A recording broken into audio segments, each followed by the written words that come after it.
I want to talk about why you should be a bully, or maybe why I should stop being one. I don't know yet. Since the election, I've certainly been pulling fewer punches in my videos and pushing the boundaries of controversial bits a little further than I probably would have in the past. I've always been about bullying bullies, and if they draw the line, I'm happy to meet them at it, and I'm usually better at bullying them than they are at bullying others. Now, being a guy who's obviously a mayo-colored ruler, I need to keep in mind that there's certain lines that when I do meet people at them, I need to be careful about how I toe them, and I feel like I generally do a pretty good job of that. I'm far from perfect, and I certainly make mistakes or can say things that are more insensitive than I intended them to be from time to time, but I've noticed a phrase pop up lately that I think really encapsulates a problem on the left that I think we need to talk about.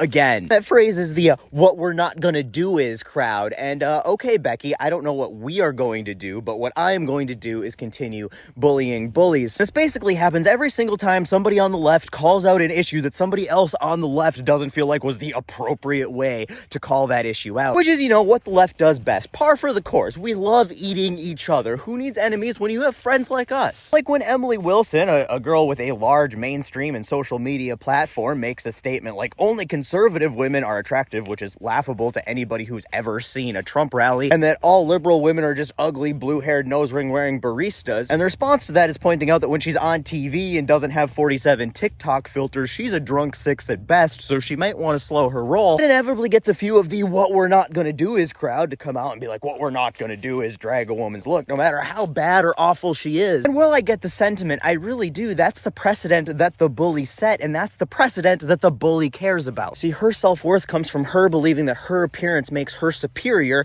to other people, and to validate that, she puts out harmful and hurtful rhetoric about other people's appearances. So all that's being done there is taking the standard that she herself set and reminding her that beauty is only skin deep, and in her case, barely. I want to be very clear, you should never criticize or body shame somebody you disagree with, even if they're a terrible person, to try to undermine their points or opinions, even if their points or opinions are stupid, because you should always stay on point and attack a person's point or argument, not the person themselves as a human being, unless they themselves are attacking people as human beings, because that then becomes the point. And here's the thing about bullies that we need to understand is that they are narcissists incapable of feeling empathy. So when they hurl an insult that's meant to hurt somebody else, they are doing that because that's the thing that would hurt them. That is the thing that they are insecure or uncomfortable about. And it isn't just women's appearances. Why do you think all these wannabe alpha chodes call other men beta cucks? It's because they are super insecure about they themselves being perceived that way. The only reason a person would hurl a homophobic slur is because they are insecure about their own sexuality. The reason that poor white people simp for billionaires, overextend themselves on credit, and then hurl insults at other people for having less expensive stuff or not being able to afford stuff is because they are insecure about being poor and inferior to other people. So the only way that those people are ever going to understand how hurtful and harmful that rhetoric is to marginalized communities is to have it directed at them and for them to feel a little bit of that pain. But so many people on the left are so concerned about virtue signaling and gatekeeping, what rhetoric we're allowed to use, what's PC, what talking points are okay, and what might be offensive. You know, you can't call money-challenged mobile-dwelling inhabitants who simp for billionaires poor white trash because that could be offensive to poor white trash. You can't tell a mean girl making fun of other people's looks that she might want to calm down because you've seen a tub of Ben & Jerry's that's hotter than she is. You can't tell a person spewing homophobic rhetoric that they can stop pretending that their closet's Narnia and they can come on out of it. Well, I've been told that you can't call Nazis who have done literal Nazi salutes at presidential inaugurations Nazis because since they haven't put Jews in concentration camps yet, it's offensive to Jews. By the time you get done with the approved list of PC insults to insult bullies with, you're basically left with nothing else but to call them a big meanie head, and that's, you know,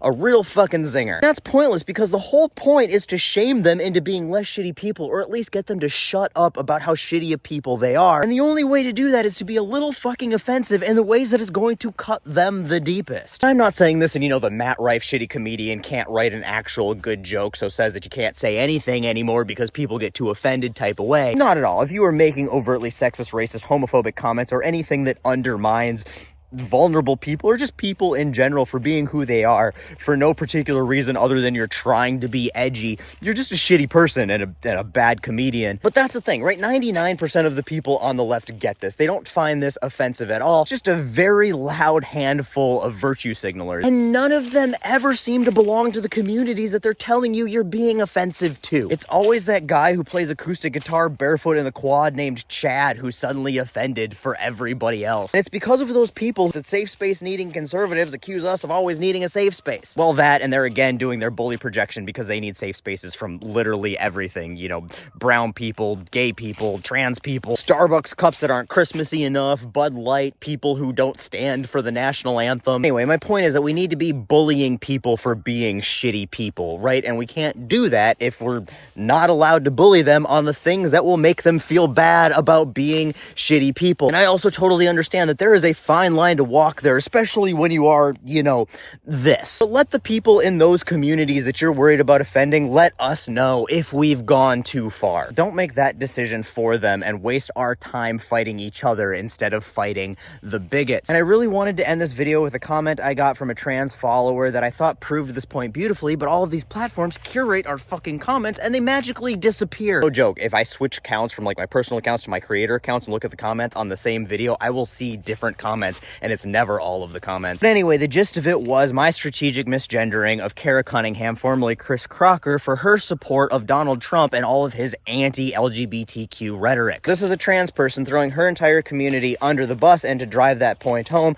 I reminded her that to stay in line with Trump's official rhetoric and official policy, she has to go back to being Chris Crocker. If that makes her uncomfortable, she should not be subjecting the rest of her community to that type of discomfort. This trans person in my comments came and they wrote a very long paragraph, and I'm not going to do it justice, but they said that they would never normally approve of misgendering or dead naming someone. However, they really appreciated the use of selective insensitivity to really drive the point home of how harmful this person's ideologies and rhetoric were, and that they themselves were trying to figure out how to use more selective insensitivity to really drive those points home and get those messages across. That really meant a lot to me, in part because obviously the only people whose opinions I care about on how that bit landed are, you know, trans people. I wanted to make it very clear in the way that I delivered it that I was not trying to be offensive or bigoted towards them, and instead stand up for them. But I loved more than anything about it that term, selective insensitivity, because that is beautiful. Because selective insensitivity really captures the whole point and delivers it in a way I'm really jealous I never thought of. But just keep in mind that now that we see as all these Trump supporters start leaving MAGA, as his policies start to hurt them personally and they're losing their jobs and their farms over that they only understand things when it personally hurts or affects them. So sometimes you have to have just a little bit of selective insensitivity